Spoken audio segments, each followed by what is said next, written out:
just get moved. I'm up to like 2.5. Yeah. We're gonna see something Yeah, because like we were supposed to have this dinner. work. I can't even see the dash without like 7 times. I've had No, they're coming, that's what they said. third grade. We'll be just fine. Okay, great, great. It's very disappointing. Yeah, Mary Grace is, oh yeah, Mary Grace is better. We're gonna be taking care of their food shots for the meeting, and then, they're heading out. Electronics, so I sometimes,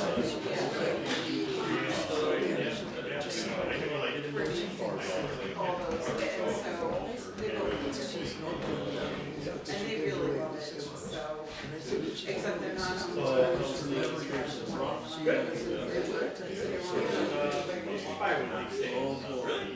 They got on the other boat, but they're excited.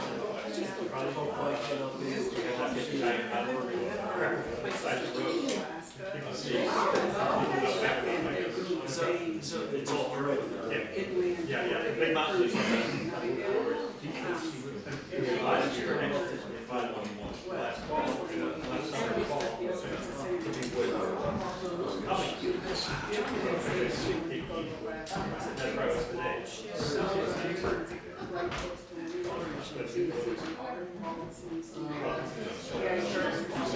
I'm just out so much about it. That's fine. We have to go for red wine. Really? Watching the first I just said to myself, I don't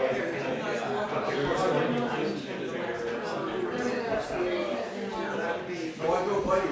that That's so bad. Yeah.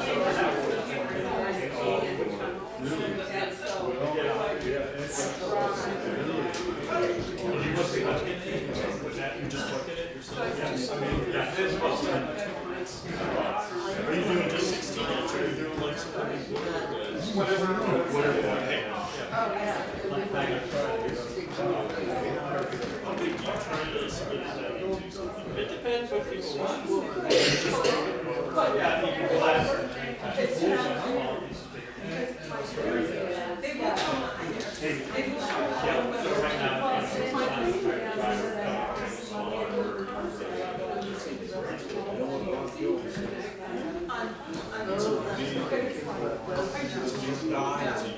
I'm always driving along. I can see the water dripping in. I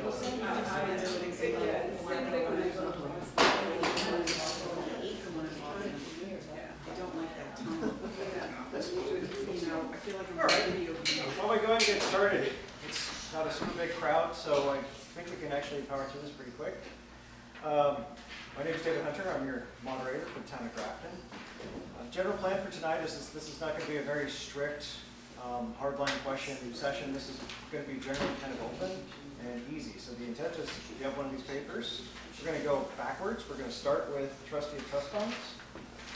The intent would be the person's going to come up, introduce themselves, speak a little bit about why they're interested in the position, and then just open for questions. If there's no questions, we don't need to put them on the spot, and we'll go on to the next one. Before we get started, do we have any questions for myself?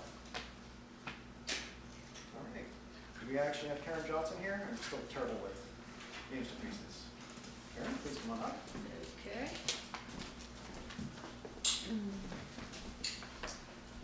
Hi, everybody. I'm Karen Johnson. I'm running for trustee of the trust funds.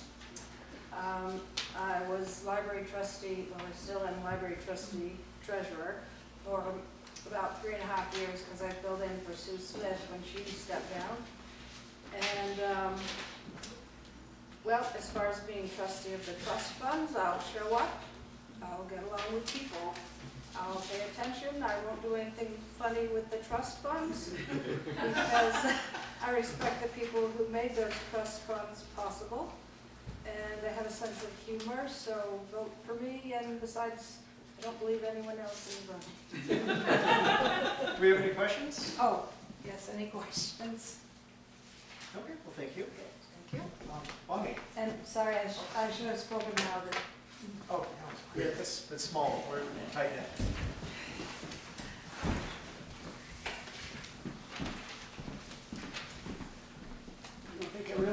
introduce myself. Bonnie Hopper, town clerk, tax collector. Why am I running? I don't know, I need to have my head examined. So I've been at it for 15 years, so I bring experience, and I love my job, otherwise I would have left by now. And again, like Karen, I mean, nobody's running against me, but you can be a write-in if you want. Questions? How do you do budget committee now too? I'm running budget. Sarah's not here, so, I can wait till, I'll come back up. yeah, we'll come back. Doesn't matter to me. So we do not have Sarah for supervisors. Why don't we move to planning board? Yeah. So, let's see, Angus, Yeah, do you sure. want to come up first? Do you know Grafton? I don't know. I mean, I I'm don't- gonna I wait don't if he's going to be see here, him. but. Right on, okay. Oh, and when we have multiple candidates, feel free to just take a seat, and then we'll have you guys come up. We'll start with you for introduction. Let's have a seat. Am I? Yeah, okay. I'm Angus Gorman. I've been on the planning board for a decade. I feel as though I have successfully created a civil atmosphere on the planning board, which may not have existed 100% of the time before that. And I'd like to do what's best for the town. And we have been slowly working on trying to update our subdivision regulations and come up with some sort of master plan that is not a mile long, and haven't made a huge amount of headway in those recently, but the intent is good. There's nothing getting in our way, and some side things that have come up that have been a result of a civil board is the capital improvements plan. So anyways, happy to take questions. Oh, well, we'll have you guys all field those. Yeah. Thank you. Right on. What are you doing, Tom? Oh, I'm sorry. Oh, am I running? Who are we running? Yeah. Paul, do you want Well, to go? There's Paul. Right. Jake, Paul Bill? Yeah. No, I just thought I was excuse talking. my French. I thought I would be, since I'm running against Brian. Oh, You see what I mean? I thought Rob was gonna come up. Yeah. Rich, why don't we have you introduce yourself Yeah, next, yeah. please? Okay. Well, Paul, aren't you gonna come up here? I can, sure. Go Why ahead. not?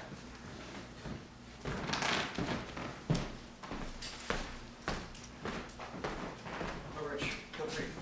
All right, my name is Rich Angel.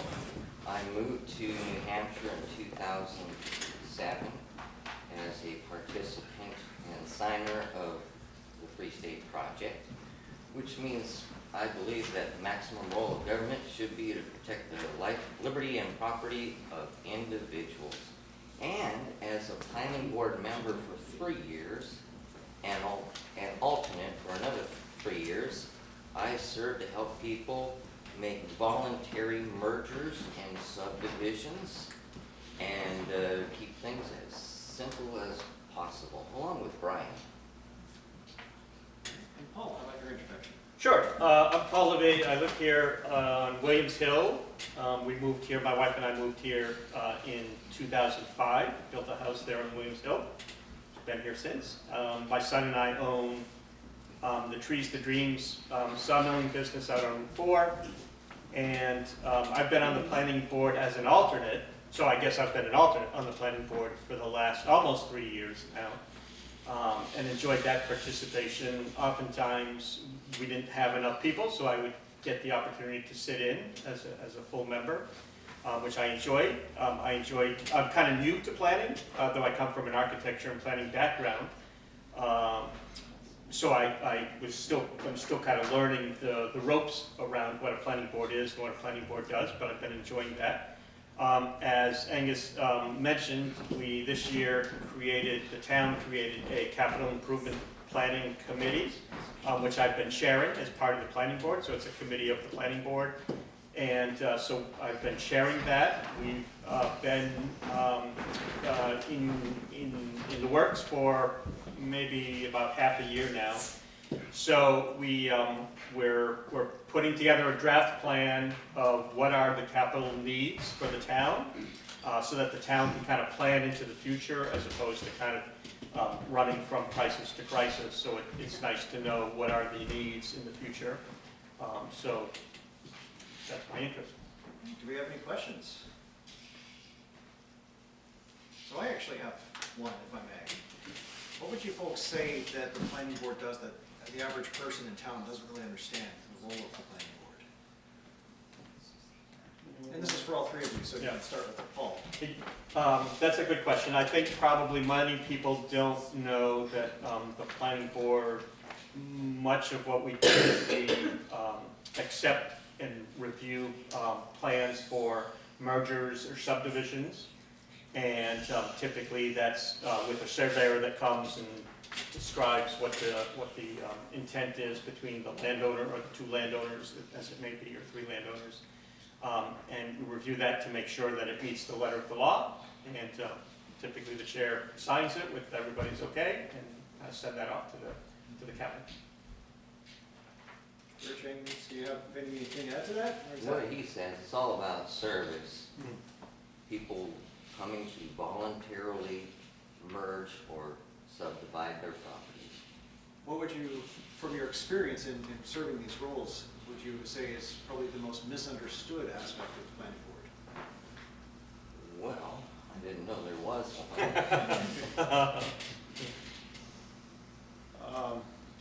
There isn't anything as a valid answer if it's so is.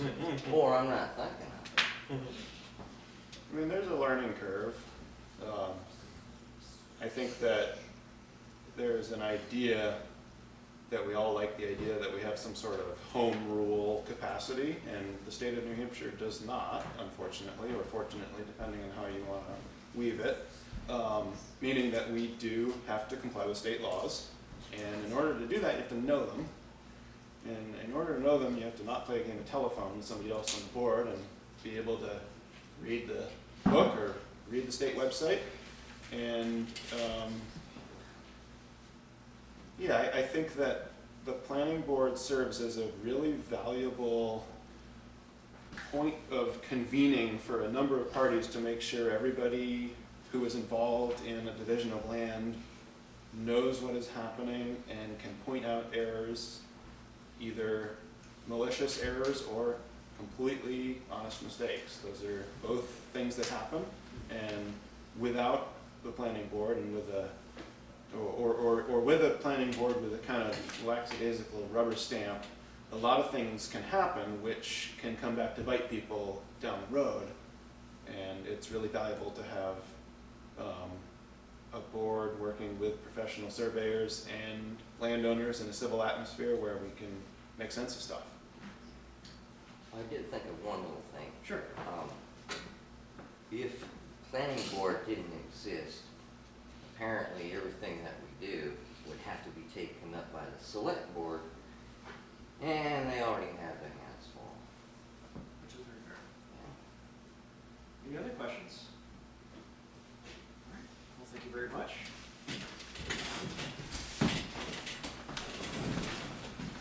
So next on our list is we're going to have a library trustee. Yes, good luck.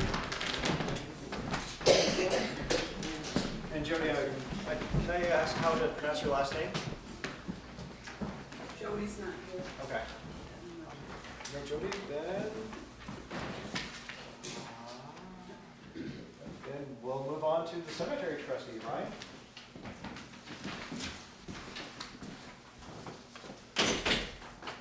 Hi, my name's Ryan Huff. I've lived here, I guess, since 2021. Moved here with my wife. We bought the old white farm. Probably most people know roughly where it is. Anyway, I guess I was on the cemetery. I am a cemetery trustee right now, so I'm on the board. I've been on there for a year, and kind of what I've been trying to do with my stint is basically just do good governance. That doesn't always happen, it appears. So that's kind of been my big thing. So first thing I wanted to do is follow the New Hampshire laws, right? That was kind of one of my big things is I didn't want to have all these 91A issues or any of these illegal meetings, all the stuff that happens, either for a reason or not. My other big thing is I didn't want to be sued as a board or sue other people, so like, these are pretty low bars so far. But those were kind of my two big goals coming in. As always, I like to do things easier, cheaper, better, all that stuff. So in doing that, I was able to find at least two opportunities. First of all, this warrant article is for the cemetery is something that I had found that other municipalities were doing in my research, and so I've kind of been spearheading that. Is this the warrant article we put on this year? Yeah, for the has to do with the cemeteries, and I think we're gonna have a Q&A at some point here. And the other thing is, believe it or not, we didn't have public comments available for the cemetery meeting, so I also wrote those, and with the board together, we all decided that was a good thing to have, so we didn't have any thoughts on playing favorites or anything. So I guess those have been two of the things I've really tried to do better, cheaper, faster, easier, all that fun stuff. Yeah, so I guess that's kind of it for what I want to do. Well, so there's one thing that we've been looking at as a board, and I kind of asked the question, I don't know, 3 months ago, is look at our price structure for the right to inter or the burial plots. If we want to raise that, because we are kind of on the low end of everybody around here. And I guess the philosophical question I have, and I'd love to hear the community's thoughts on this, is like, who should be paying for these cemeteries? Is it the living or is it the dead? That's something that we haven't answered as a board, and I don't think as a community. Right now, 90% of the costs are going to the taxpayers out of appropriation. So the money that is going into the cemeteries by buying the plots is funding a very, very small portion of the cemetery maintenance. So that's something that I think we as a community should get together and answer that. I don't think we're right at the right mix right now, but anyway, so that's something I'd like to take on for the next 3 years. Are there additional costs for the burial itself in addition to the plot? Well, the reason I kind of use both terms is if this warrant article passes, we're not going to be buying a plot anymore. People won't be able to buy a plot. What they'll buy is a right to be interred, so a right to be buried. So, it's a little bit quibbling with words, but yeah, it's the amount of money someone pays to be buried. Does that make sense what I'm saying? We can get into the warrant article and what it means different. So you go down to buy a plot and you're paying for the whole operation. Is that what you're saying? At this moment? No, what you're wanting, So with the warrant article, do you want us to talk about? This is a question, so yeah, go Okay. for it. So can we talk about the warrant article? Is that, hopefully this will answer some of it. Can I just read it, because there's all sorts of confusion about it. I'm just gonna read it quick and then we can talk about it. So the proposed warrant article verbatim is to see if the town will vote to establish a cemetery maintenance expendable trust fund under the provisions of RSA 31:19-A to be funded by the sale of cemetery lots pursuant to RSA 289:2-A, along with any interest gained thereon for the maintenance of the cemeteries, and further to name the cemetery trustees as agents to expend from this fund. So in the old system, you would literally buy a plot, I don't know, whatever they were, 8 feet by 4 feet. So you had rights to that land. It doesn't mean you could go and like sell it to the next person if you never got buried, for profit or anything. You didn't literally own it, but you own the rights to that. Now, along with that came a $200 fee to buy that plot, okay? And then, is it 250? It was like 200, 250 bucks. What? It's $75 to buy, you buy 150 for two. Okay. I'll have to look at the regulations, I can look, but anyway, it's not a lot of money. And then you also have to spend another $200 to buy the cornerstones, which denote, where your plot is. Okay, so with that money that you paid, $75, $200, whatever it was, now that money goes into a separate individual trust fund, at least in the past, to maintain your plot only. So that money goes into a thing called perpetual care, and it's an accounting method where you now have that money available to the town to pay for the maintenance of that 8 feet by 4 feet, okay? So what we're doing now, so the problem with that is we have 100+ trust funds that have to be each individually administered right now because of the perpetual care scheme that almost all the towns are getting away from now. Okay, so that's kind of the old system. So it was a pain because if someone mowed, the employees mowed, they kind of had to keep track of which ones they mowed, and we had to go through 100 different trust funds to get $3 out of this person's, 14 out of this person's in order to be able to administer. So it's, yeah, I know, you look at me like I'm crazy, but this is the system. So with this new way, it's now you have, if it's adopted, it will be a right to inter.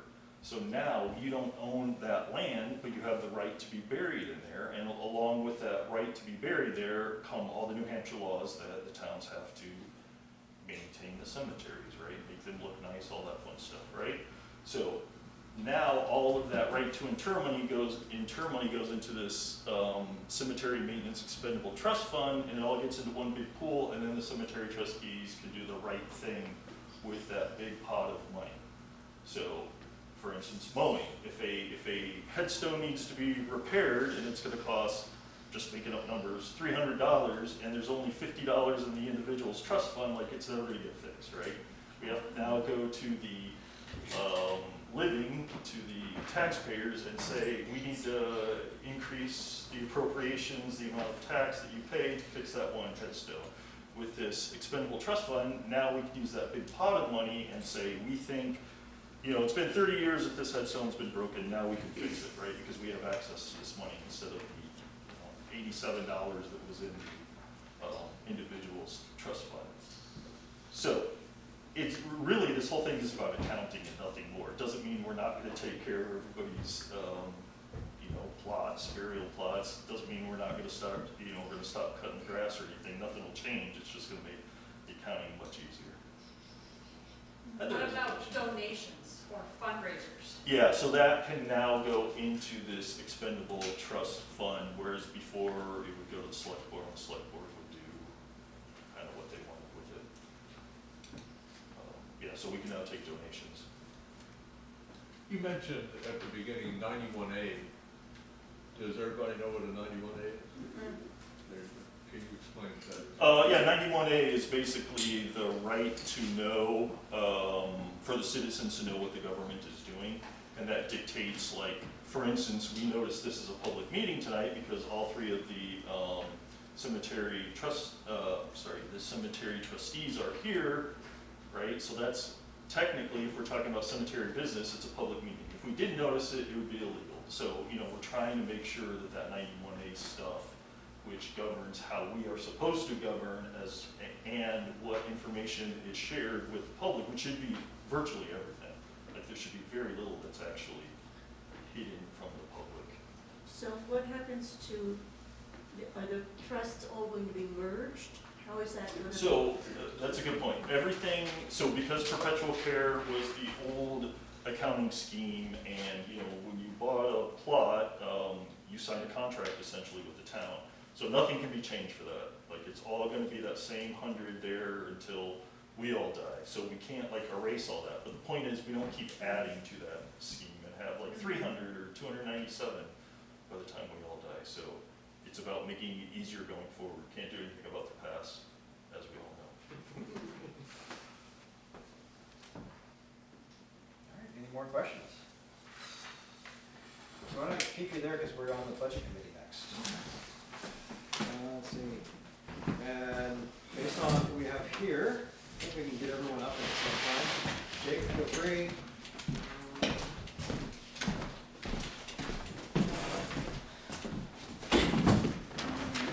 Yeah, no, there's this deal one. It's not here. So Ryan and Bonnie, you've already introduced yourselves. You're fine. Ginny. Jenny. Hi, I'm Ginny Bartoldes.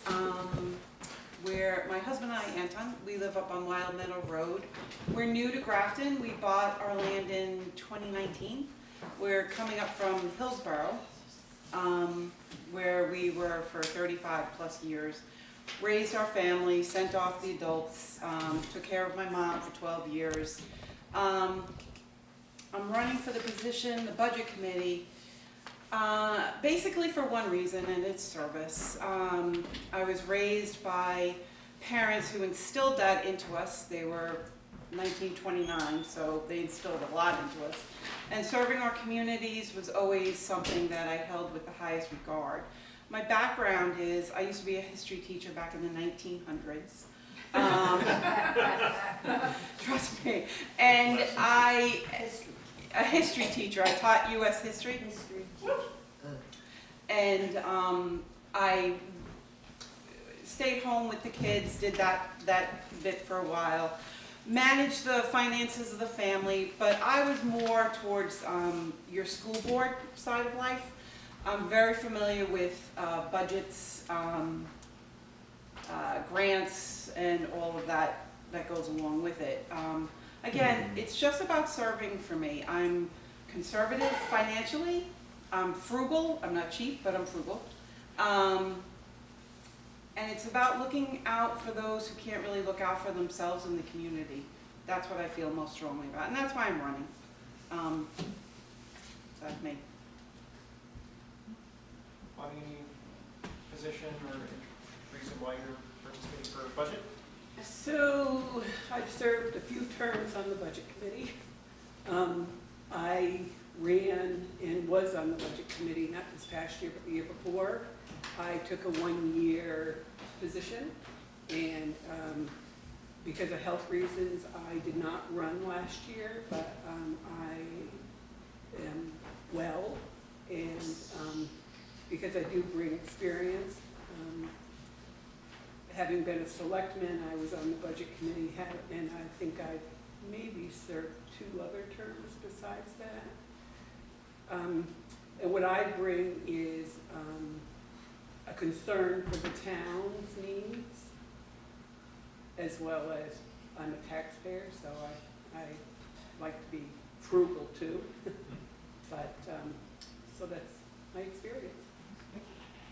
Jake, can you introduce yourself, please? My name is Jake. I'm the ballot Jacob Love. I'm running for the budget committee. I lived in town for the past 4 years. I've been attending budget committees for that time. I've been recording them, and those go online. So I'm aware of the process, the numbers, and what goes on at the budget committee, and the tasks they need to carry out. And pretty much it. And Ryan, for you, what's your interest in budget committee?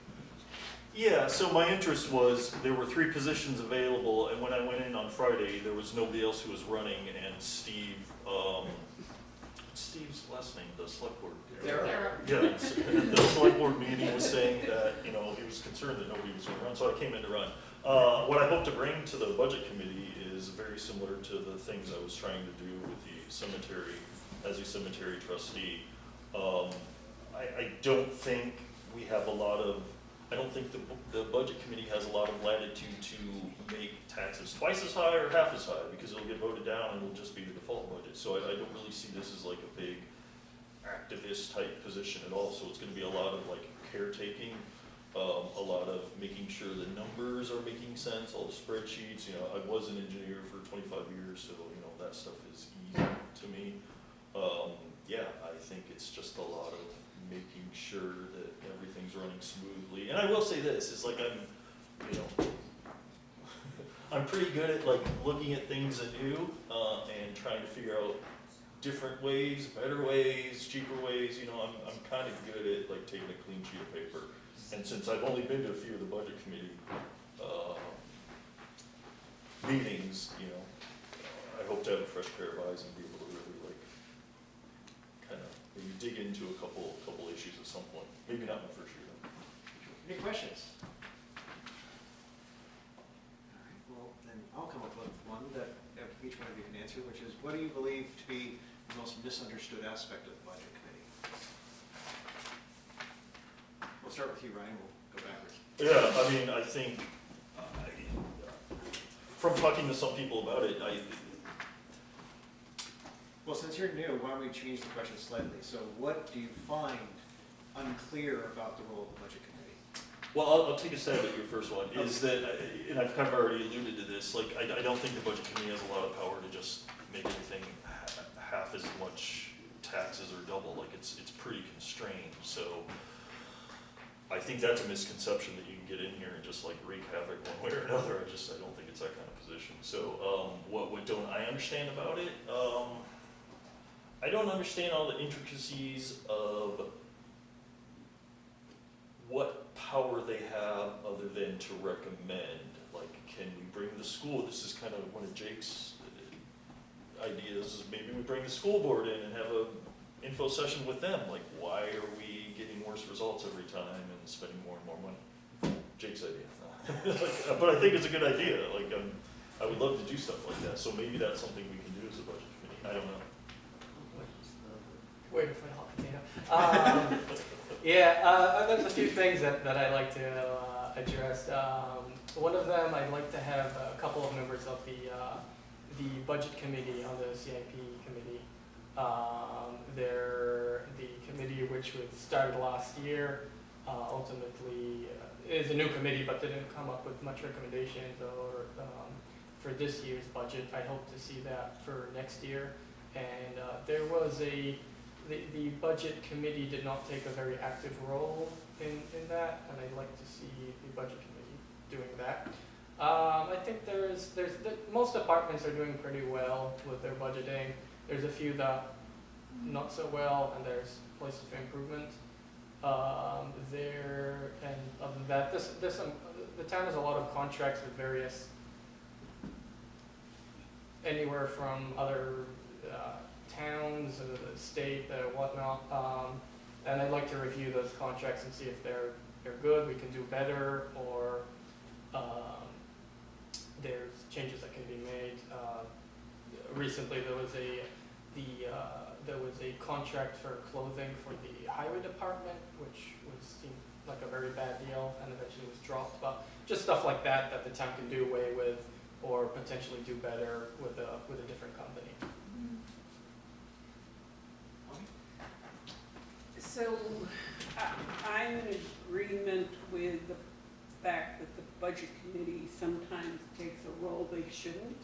Having sat on the budget committee, I felt oftentimes that they tried to micromanage the departments.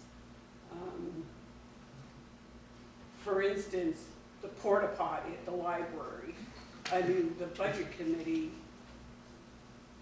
spent like 2 hours one night discussing, which wasn't within their power, and they can recommend to purchase or rent, but they don't have any right to dictate to them, and that went on forever. When you talk about the porta potty goes on. We shouldn't even go there, but those things, those are the things that I would probably stand pretty strong on being a budget committee member, that we know what our role is and what it isn't. I have to tell you, I'm sitting listening to all three of you, I'm like, yeah, that's good. I'm like, oh, yeah. I really believe that the budget committee is exactly what's been stated. It's not to mandate, it's to not micromanage. There are people who are in positions that are presenting their budgets and department that should be reviewed, and where there's a possibility of savings that should be addressed. I have no idea about the porta potty, and I really don't want to know that. Just want to know that one. But just hearing that makes me say, okay, there's, at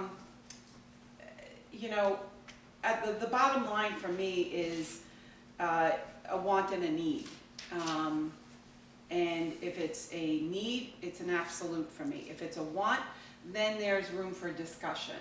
Not that I want a porta potty discussion, but I really believe that's the purpose of the budget committee. It's not necessarily there to mandate anything. I do believe in what you were talking about, Jake. I do believe with the school board, especially coming from the background that I'm from, where we were in a district that brought in all little towns like Grafton into the Hillsborough district, once a year, there was such a meeting where the towns, the small towns, the Windsor's population of 700, got to come together. And I think that's a very doable thing, you know, to bring up and have a little bit more of a say for the people in this community, because obviously the school part of the tax is very high. And there's a little bit of an accountability, a little bit of just hearing the voices of the community, as opposed to a big deliberative session. So that's the great idea. But yeah, it's just, for me, it's about serving. It really is. It's about, you know, keeping in mind who lives here and making sure that I can do the best that I can for the people who live here. And sitting at a table and having discussions is all part of that for me. So. Any other questions? One more. I to Bonnie's point, yeah, the budget committee cannot and should not dictate to the departments what to do. That is a selectman job. As far as contracts and stuff like that, it would be up to the selectmen to say we're going to go out or change it or whatever. But it is the budgets committee power to veto their decision as far as expenses. Ultimately, the town gets to vote on it. The town can change that number at deliberative or support or fail the budget when it goes to voting. So yeah, there should not be 2 hours of discussion about a porta potty. But if there is an item that the committee believes that is unnecessary or not to do with the porta potty. Well, if there's something that should be done or could be done different, then I think it is the budget committee's place to say we don't think this should be done this way, and this is the amount of money we will allocate for that project, no matter what it is. And as far as the school is 2/3 of the budget that the town pays out. We have representation on the budget committee at the school. You could say it's not a fair representation, but the town doesn't get much say with whatever gets expended at the school. I think at the very least, it'd be nice for the town to know what the school is up to and what they're spending money on. This is pretty broad, but the state finances are pretty close to complete disaster. And I'm wondering if the committee could be anticipating possible cutbacks anywhere and what that would do to the town. So, Because of the legal suits for the abuse system in the juvenile detentions, there is a huge